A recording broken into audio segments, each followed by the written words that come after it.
Good morning, and greetings from a cloudy and traffic-clogged New York City.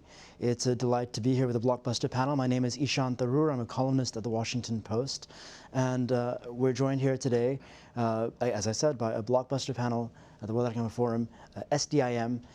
Just a quick preface for our audience joining us online. Please join the conversation and please use the hashtag SDIM25 as we discuss perhaps the most important questions of this political moment. We're gathered here in the shadow of the United Nations meetings. The UN is marking its 80th, has marked its 80th birthday this year, and it's showing its age. We're at a moment now in the international order where uncertainty is mounting, where fractures are showing, where the UN the UN system is under assault in various ways and facing numerous challenges, both geopolitically and financially. We're at a moment now, of course, where the world's greatest power is acting differently on the world stage than it did before, and we're confronted by sprawling conflicts across the world, sprawling trade wars as well. So to think through the disruptions of the moment, we have four great panelists from four parts of the world. Sitting in Washington where I'm based, it often feels that we're present at the destruction of something right now, but are we also present at the creation of something new? And so to talk through that, I'm joined by the Deputy Prime Minister of Somalia, Salazar-Xirinachs, Executive Secretary of ECLAC, the UN's European Economic Commission on Latin America and the Caribbean, José Manuel Salazar-Xirinachs, the distinguished former U.S. diplomat Victoria Nuland, and President of the Observer Research Foundation, Samir Saran, based in New Delhi. Tori and Samir are also heads of the Global Council for the Future of Geopolitics at the Forum. And so to begin, I'd love to give each of you the floor to offer our audience a guide to how do you look through the uncertainty of the moment. As I gave a bit of a preamble here, we're in a moment of incredible disruption and uncertainty. How do you look through it? So I think, Deputy Prime Minister, Your Excellency, I'd like you to start the conversation. Thank you very much, and it's a great pleasure to be here with these very distinguished members.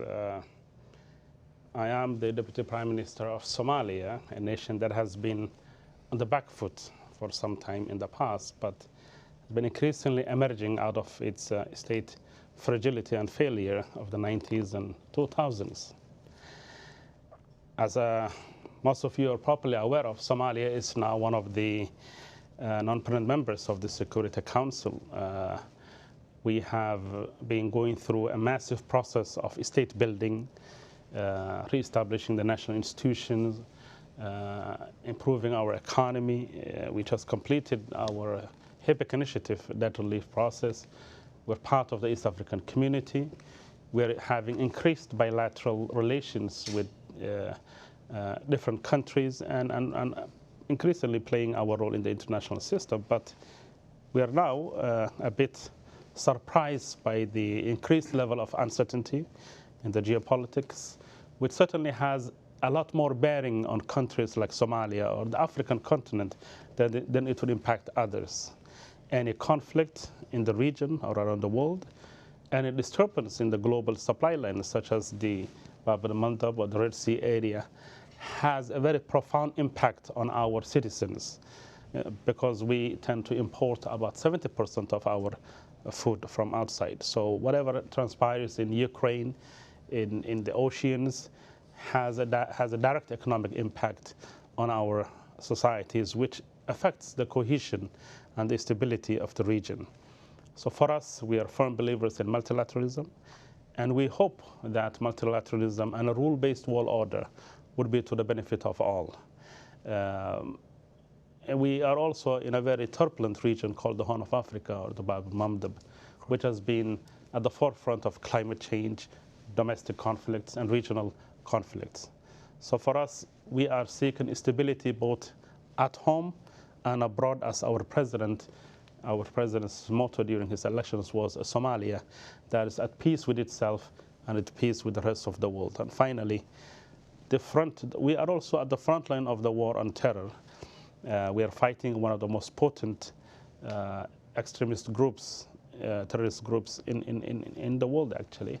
And as we fight off that very potent enemy, the support we get from the United States of America, from our European allies, and from others, Turkey and our Arab and allies, was of vital importance. So if other developments disrupt the supply of support, both in moral and material support, it really has a profound impact on our ability to revive our state and to contribute to stability and control migration and other trends. So we are a bit keenly following the uncertain nature of geopolitics of today and the declining role of multilateral institutions like the UN.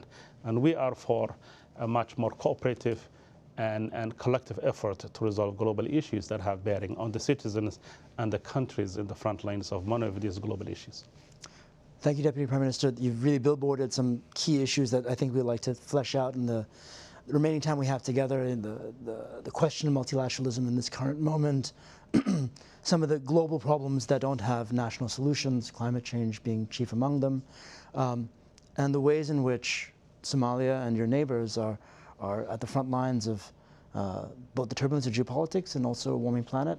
We're seeing in Sudan the horrors there. So we will thank you for helping us sort of get this going.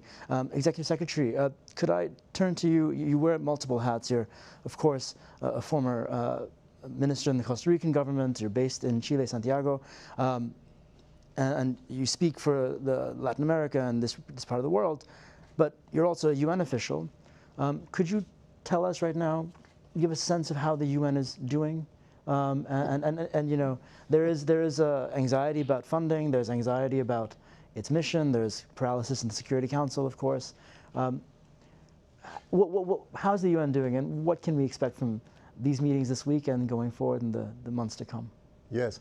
Well, first of all, let me say that it's an honor. Thank you very much for the invitation and to be in this distinguished panel and with the WEF.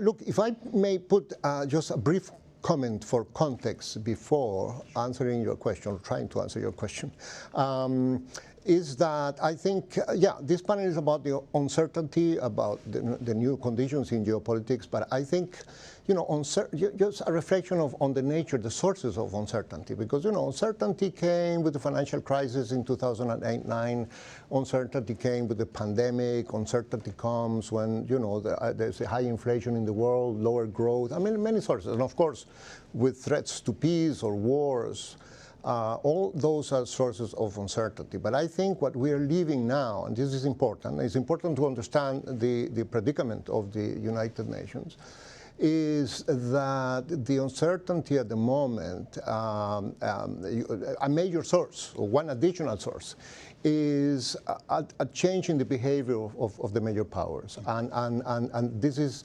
also related with geoeconomic change, which is not just geopolitical. What is the geoeconomic change? Well, it's one that has happened relatively slowly. You can say it has happened very fast as well.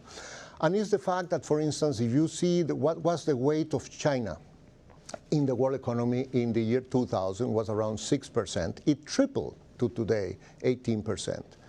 If you put the weight in GDP in the world economy of the emerging Asian countries, which include China, which includes India, which includes other countries, it doubled to 33%, a third of the world economy. Now that was a very different situation.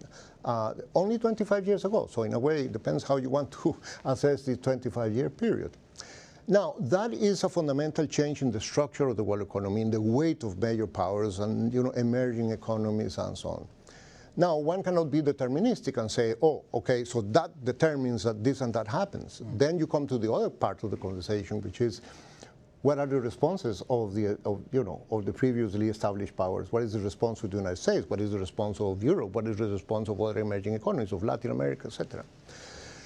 And that it was takes to the new source of uncertainty now, which is the responses of the major powers, particularly the United States, is very, very different from what has been the policies of the United States in the last 80 years or 75 years.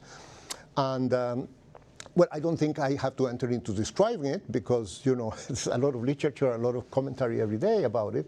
But it's, of course, a big change. You mentioned it. The Deputy Prime Minister mentioned it. I mean, perhaps a major change is two things. You know, there's less respect for rules. There is less commitment to rules. You know, in the previous scenario, the major powers would voluntarily, in fact, they would promote the rules themselves. The United States was the leader of a world, you know, where the rules were obeyed, respected, out of self-interest. It wasn't not just altruism, but because, you know, that's a way of promoting peace, of promoting cooperation. And that goes together with giving an important role for the United Nations and for multilateral institutions to cooperate within that framework of rules. That was the whole philosophy. There are other elements, you know, of the world that's now transitioning in a world where there's more unilateral actions, where there's more instrumentalization of interdependencies. Let me say about another easy, quick way, not easy, difficult, but quick way of describing is that we are changing from a world where we trusted interdependence. In the period of hyper-globalization, not only we trusted, everybody celebrated interdependence. Now there is a big mistrust. Now there is, you know, economic interdependence is seen, depending with whom, as a source of tremendous vulnerability, even a security threat. So that's an enormous change. That's an enormous change. So perhaps later on I would like to talk a bit about Latin America, because from the point of view of Latin America, I think the big questions, and many other countries, also Africa and so on, is how, I mean, do you position, how do you understand? It's crucial to understand this. What's the best behavior to maximize development, you know, economic growth and so on under these new conditions? Now, United Nations. Look, I'm going to be very brief because that's a very, very difficult question. We will see what happens this week.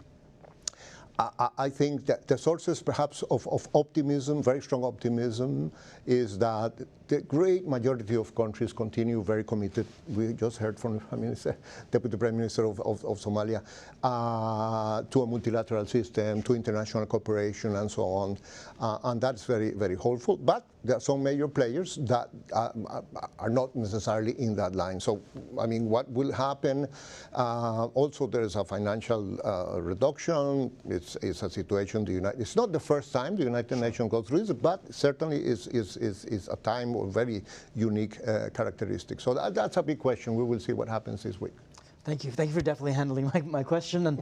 And Tori, if I could turn to you, I think it is, we have to address one of these major players, as the Executive Secretary said. The Trump administration has gutted USAID, which has had huge trickle-down effects on the UN system and the international humanitarian system as well. It's pulling funding from a host of other bodies at the UN, from peacekeeping and elsewhere. It seems to have turned its back on the UN SDGs, the Sustainable Development Goals. How damaging is this in your view? And what do you see the American role in, you know, the world's most preeminent multilateral body starting to look like now? And what kind of presence is the U.S. at the UN? Well, we'll obviously see tomorrow, Ishaan, when President Trump comes and gives his first UN speech of his second term. I think it's important to go back to first principles, though. You know, the UN was born out of the ashes of 2 world wars, which emerged because we were living in a dog-eat-dog, might makes right type of a planet, which is obviously more typical for human history than the period we've lived over the last 80 years. But it didn't result in peace, stability, or prosperity for the great powers, and certainly not for countries caught between the elephants. So, you know, I think what President Trump has said is that system where U.S. Generosity, stability, security, support for rules, support for multilateral cooperation was not a good deal for us, that somehow we were taken advantage of, there were too many free riders, et cetera. I profoundly disagree with that personally, but what he's done is said, we've got to take care of ourselves first, everybody else, good luck to you.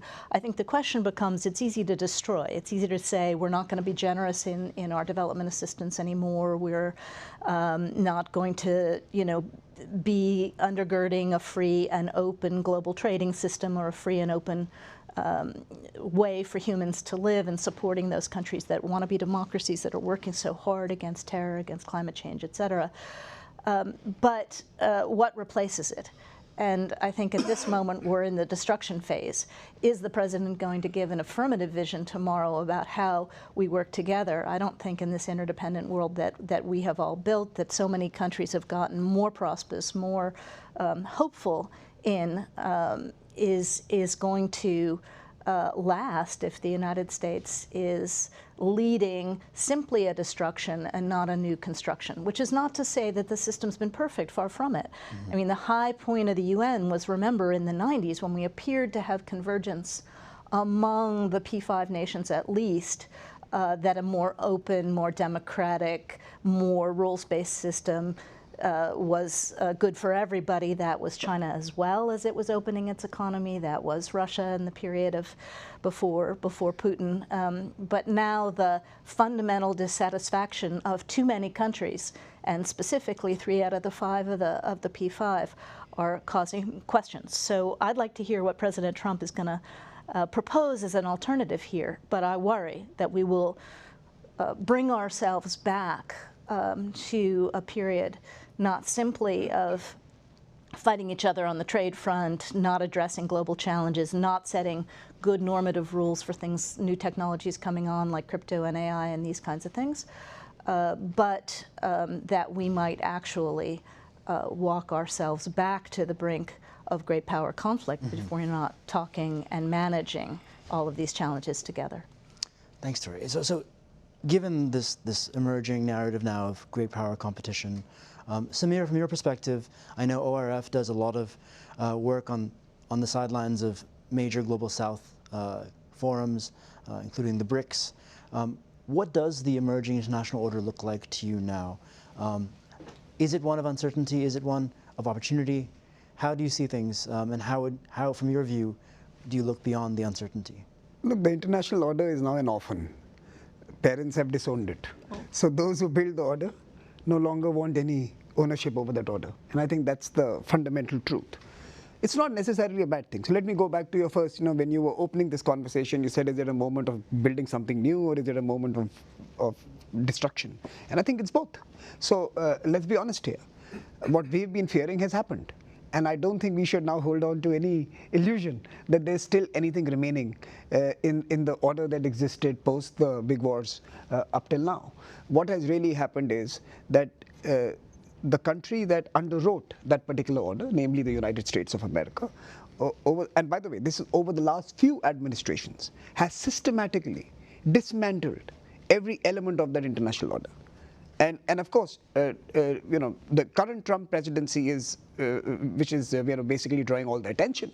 But this process has been unfolding, and we have been writing about it. We've been speaking about it. It's not the first time that we've been discussing the demise of the UN at the World Economic Forum. We've been discussing this over the last decade, in some sense. So I think this has been a decadal process, and we are coming to the close of one chapter. And I think what is really now happening is the beginning of something new. So what is happening? What is happening is that the big guys have the guns out and are now asserting their power and influence. So you are seeing visibly that those with the means to exert influence are doing so, using whatever is available at their disposal, firepower, financial power, technology power, whatever is available, it's being now deployed to, in many ways, make new space for themselves or preserve the old space that they had. One of the two. So I think that's happening, and it's happening across regions. It's not about just the US. All with means today are using those means to create a rather partisan space for themselves. I think that's the one truth. The second, What is most visible is the United States and its tariff negotiations with the world. What is not that visible is that the other parts of the world are also talking to themselves. There is also a negotiation happening between other actors. And I think you mentioned, sir, that the middle powers of today are very different to the middle powers of 1945. And I think in 1 year's time, you will suddenly come to realize that the world has a very different hue than what we are thinking it looks like today. Today, it's all Trump or his way or no way. In 1 year's time, you will see there will be a whole mushrooming of alternatives where you will have these regional and like-minded groups working together on different kind of projects. Could be connectivity, could be climate, could be energy, could be regional finance and development ideas. But others are also talking to themselves. So we are having negotiations en masse. Countries are in many ways finding new ways of clustering up or creating new cohorts of purpose. Companies are doing that as well. Civil societies is also doing that. And the third thing that we are, of course, noticing is that many of the terms and the iconographies of the previous era no longer are valid. Terrorism, for example, someone mentioned terror. You mentioned terror, Prime Minister. Very interesting. It's now very difficult for us to actually label folks with the simplicity of the last century. You don't know who's the head of state and who's a terrorist. You don't know who's going to be your political ally and who's the one you're going to be shooting at in the fields of West Asia. It is a complicated new century with a whole new vocabulary that is underway. I am most worried about three things. I think what really held all of us together in the last 70, 80 years while things were going well was, of course, multilateral institutions. And I think we have literally taken a kitchen sink and gone at them. So I think multilateral institutions and their health today is feeble, to put it mildly. I think they are in the critical care unit, and we need to at least from an emerging country perspective, from an Asian, African, Latin American perspective, we have to preserve some of the units of the UN that did seminal work on development, on gender, on education, on rights and children and many other aspects. So while the Security Council has been defunct for a while, some of the agencies did really good work and really had credible impact in many of our places. And I hope the middle powers are now willing to loosen their purse strings and are able to fund many of these institutions so that they can continue to provide development. So that's one thing. So I'm worried about the multilateral institutions, and we need new champions and new equity ownership of many of these institutions so that they can continue to deliver. The second is the multinationals. They're dead. With the offboarding of Russia, with the cancellation of political opponents, with the choice of countries you want online and you don't want online, basically you are either an American company or a Chinese company or a Korean company or a Japanese company or an Indian company. It's the end of multinationals. Transnational companies were immune to political swings in national capitals. They continued to connect. The telephones kept ringing even when we were in the midst of the big wars. You could call up the phone and ask for a ceasefire. When you cut off people in the digital world and you cancel them through all digital communications, you have actually walked back on what kept the world connected in the past. So the point I'm trying to say is that multinationals played a role of connecting the world, of moderating the extremities of politics. They are no longer actors. They are now political instruments. And what has really happened in that famous dinner in the White House is what Xi Jinping did to his capitalists. That is exactly what happened in Washington, D.C., that you don't have a transnational, multinational class anymore. You have national enterprises, American enterprises serving American interests. And the final point, academia, education, big connector. I mean, look at the way the African students in UK and Paris and the US, both the coasts and elsewhere, were instrumental in ensuring that as countries rose, they were able to have a same spectrum of thinking, of development, of leadership, of progress, right? Because the base was common. Now, when you target universities, when you target students, when you target the movement of human beings, the way that they are being, you're destroying the last glue of globalization. Now, if all of us are going to be living in our own tribal conclaves or enclaves, you will necessarily see the end of the requirement of any body such as the one that we have in the city. Thank you, Samir, that you put a lot on the table there. Deputy Prime Minister, I'd like you to respond perhaps to an element of the vision that Samir laid out, this one where the international order is an orphan, where in a certain context now we can hope for other countries, middle powers, to coalesce on certain issues, a kind of geopolitical free-for-all, but also still we'll see spaces for cooperation, for dialogue. You mentioned, of course, that Somalia is very connected to and perhaps reliant on the influence and the aid of foreign governments. You have Turkey playing a big role in Somalia. You have the Gulf countries invested in various parts of your country. You have a long-standing U.S. security presence. What's the ideal scenario for you in this context? I mean, for Somalia's interests, what's the ideal international order? Well, for us, as I stated in my previous opening remarks, our modus operandi has been to resolve our internal issues and have healthy relationship with the world out there. We are a nation located at a very strategic place, a trading route.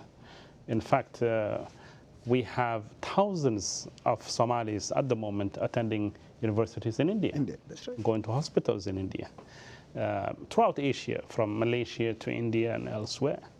We have hundreds of thousands of Somalis in North America and Europe. Our relationship with the outside world, in fact, our diaspora sends more money in the form of remittance than we receive in the form of development assistance, $1.7 billion. Mm-hmm. And even that aspect of globalization and its discontent, as Xirinachs or maybe others would say, is being questioned now, the idea of immigration. And right. Frankly speaking, these international institutions were a product and a creation of the Western world. They were inspired by their ideals of the day and their interests of the day also. Africa's relationship with the rest of the world has never been the healthiest one. And surely we might be at the receiving end even if this system collapses in so many ways. But I don't know how worse off we would be. I'll give you some statistics. Africa contributes to less than 2% of global trade. It contributes to less than 2% or 1% of manufactured goods. Yet on every aspect of human capital, young population, natural resources, rare earth minerals, oil, it has a great deal of abundance in every aspect of it. Yet it has not been, despite our firm belief in internationalism and multilateralism, from the 60s when most of these African countries become independent states till today, and we don't have to factor in a period of colonialism and all that legacy, which is very well documented.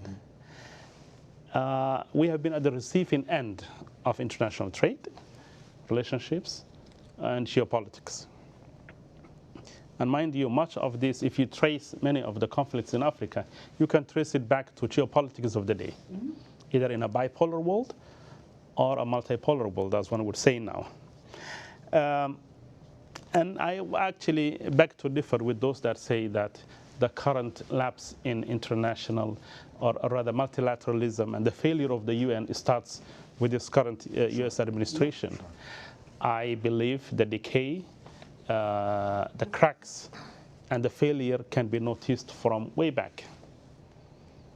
I mean, Gaza and Ukraine and Sudan are only the most recent manifestations. But the international system has been ailing, and I must agree with my friend here that the ideals and the principles of multilateralism, liberal democracy, were what was the glue that was keeping together. In the 90s, when we thought the world was having a convergence of ideals, but now it is apparently becoming very clear that there are emerging localities of power, of economic relations, and of interdependence. However, there is a consensus among most pragmatic and sane actors in the world that everybody is better off by dealing with each other and addressing. There are some issues that do not affect the Somalis or the Africans alone. Climate change, global economic decline, pandemics, all tell us how vulnerable we are and how we need to pool our resources and thinking together. In our case, we are facing a war against Al-Shabaab. But Al-Shabaab is not our creation. International terrorism, either those that appeal to political Islam in a wrong way than we Muslims believe in, and other actors who, because terrorism has economic dimension, it has political considerations, it has ideological underpinnings. The fight that's happening in Somalia is a fight both for Somalis and for the rest of the world. That is where we appreciate the support that we get from our partners in protecting our seas, in trying to fight off Al-Shabaab. But that war is a global war. And we certainly appreciate the role that the support we received in the past, and we're hoping that it will continue. Otherwise, it will be very consequential. We have a peacekeeping mission now in Somalia. It used to be called an AMSOM, and now it's called AUSOM, where at the peak of its time, it was 22,000 African peacekeeping troops. Now it's about 11,000. But now, currently, as we speak, we are really trying to collect resources so that we can continue the mission for some more time. In the absence of multilateralism and support from others, sustaining such missions becomes a very difficult task. But in a world where people are trying to look to regional solutions, I think we should always uphold the principles that hold of us all together as humans. Because in the era of AI and future pandemics and whatnot may come our way, I think codependency is the best way. And the interdependency that is both right-based and beneficial to all of us. But for countries that are dealing with fragility and vulnerabilities in the first place, a polarized world where, as he framed it, the fight of the elephants could certainly hurt those who have very little to do with that fight in so many ways. Sure. But and our voice is to respect multilateralism and create an international order that is right-based. By appealing for the previous order doesn't mean that it was perfect. It means it needed to be improved. But abandoning it, I don't think it serves anybody, the strongest or the emerging one. Excellent point, well taken. Shifting to you, Executive Secretary, you spoke not long ago, I believe, on the need for Latin America to diversify its interests in the face of Trump's tariffs, the trade wars being unleashed, and a kind of new age gunboat diplomacy that we're seeing in the region carried out by Washington. Could you speak a bit more about how Latin America is reacting to this America First administration? Yes, thank you. Thank you very much. And also, we at ECLAC are producing, and recommendations and thinking about this. One of the traditions of the value added that ECLAC has had throughout the years is thinking in terms of the development challenges of the countries of Latin America and the Caribbean in terms of the world system. I mean, the whole center-periphery model of Mr. Prevish was so successful because it was a conceptualization of what was the center, what was the periphery, how were the relationships, and so on.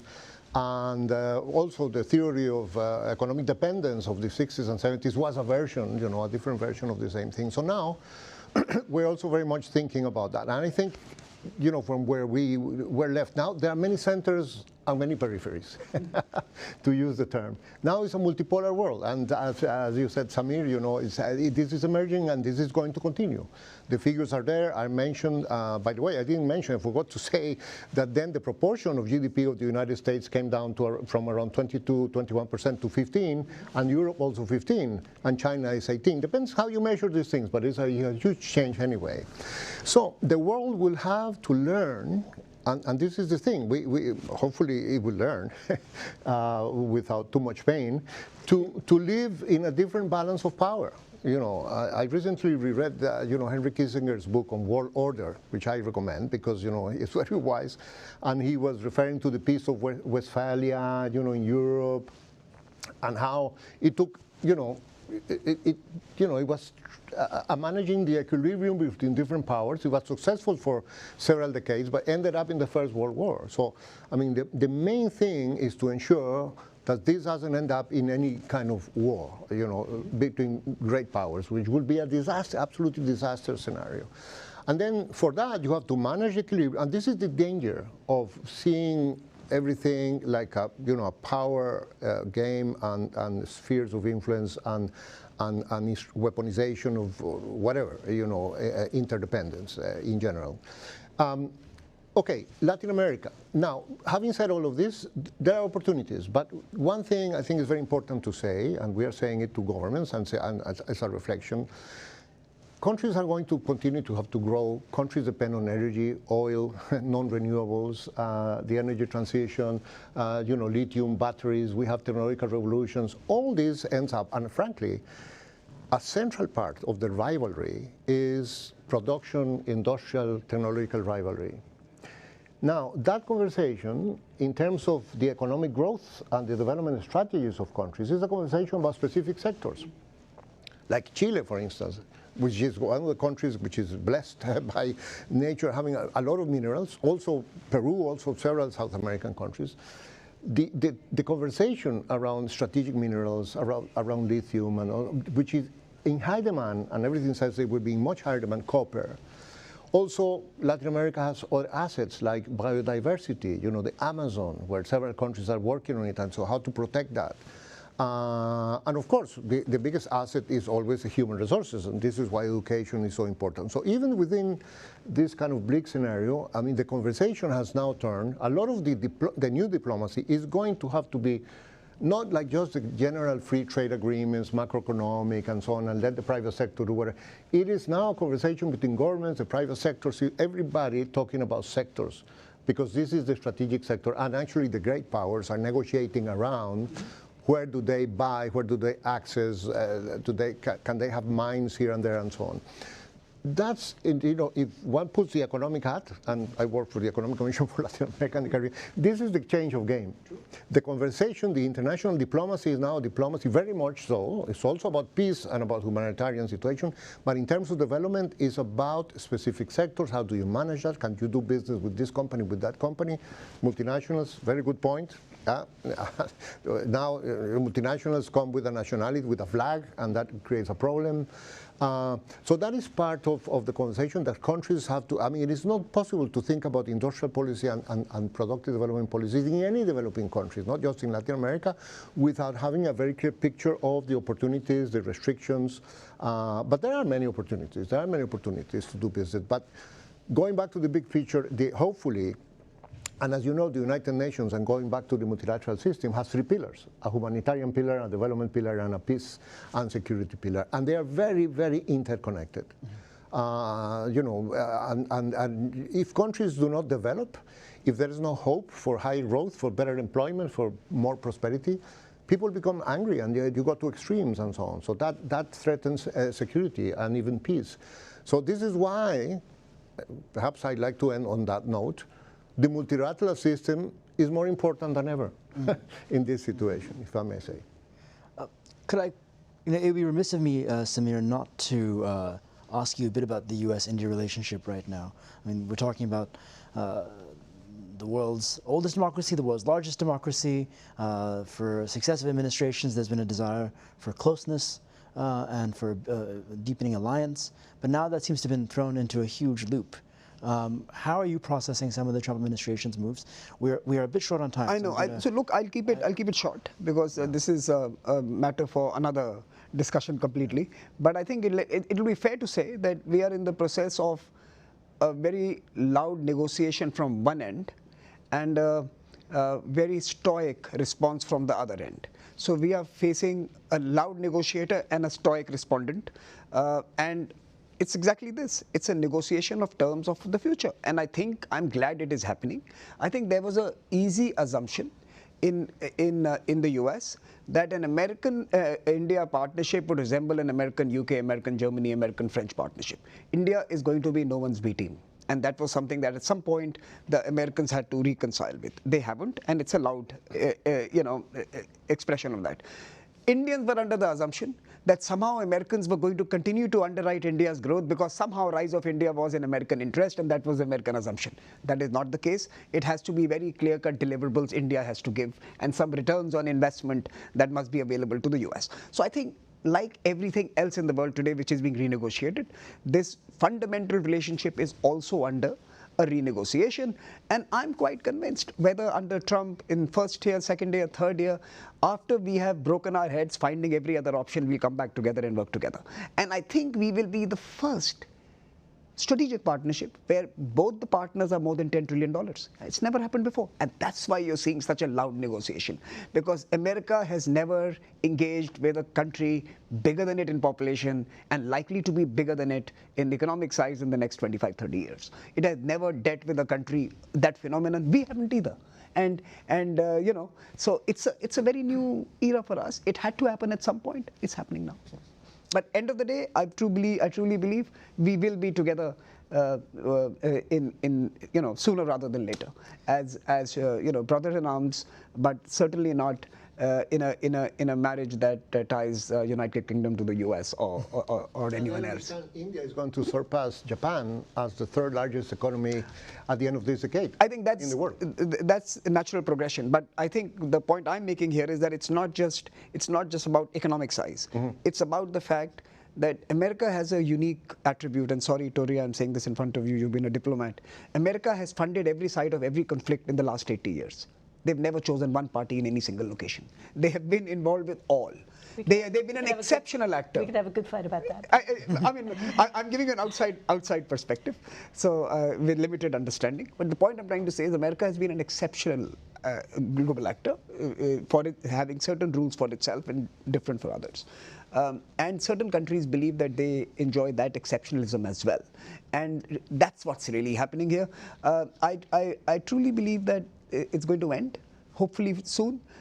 I am worried about how long is the tail of this episode going to infect the optimism on both sides. And I think that's how soon can we go back to business as usual even after the episode has subsided will depend on how much damage you do during the episode. So I'm positive. By the way, let me just tell you this also. We do surveys every year. We are not part of the P5. We are not necessarily the single largest gainer of the UN as well. That's been China, or the global trading system. That's been China. So we are not we don't necessarily have to have the view that Indian youngsters have. I do a youth survey where we poll youngsters from across the country, and overwhelming, they vote for the United Nations and multilateralism. India is a multilateralism first country. We believe in multilateralism. Vasudeva Kutumbakam is something that is ingrained in our DNA. We don't know anything else. We don't know the side deals and bilateral deals. We will be part of the global south. We will have Western orientation in some of our scientific and institutional architectures. We will have a very Eastern view on some of our social and cultural moorings. We are a complex and you know, storied civilization, and we bring all of it to our table. So, Tori, Samir has just given us a species of optimism here. In the last minutes, I'll let you conclude our discussion. Could you look ahead in the coming months and maybe a year from now? What do you think we'll be seeing? I mean, this is obviously a pretty speculative question, but is the post-American world going to emerge even more? I mean, wrap this up for us. Well, I don't know about coming months or coming year, but like Samir, I'm an optimist, and I'm an optimist because I think that, as we've discussed here, there are too many constituencies with agency and with a need to solve their problems together. I agree with Samir that India and the US are better together than they are separately, and that the alternatives for either one of us are less good. But I think the question is whether what's been said here, regional powers who want to support an open, free system, who want to support free trade, whether it's business, and I disagree with you. I understand that, you know, there's a perception out there that US companies are being press-forced into being American only. One of the greatest constituencies for a more interdependent global world, a more open system, rules, in fact, are the great American companies. And I think they're making that point. Do not throw out the baby with the bathwater. We're going to be the ones who suffer the most.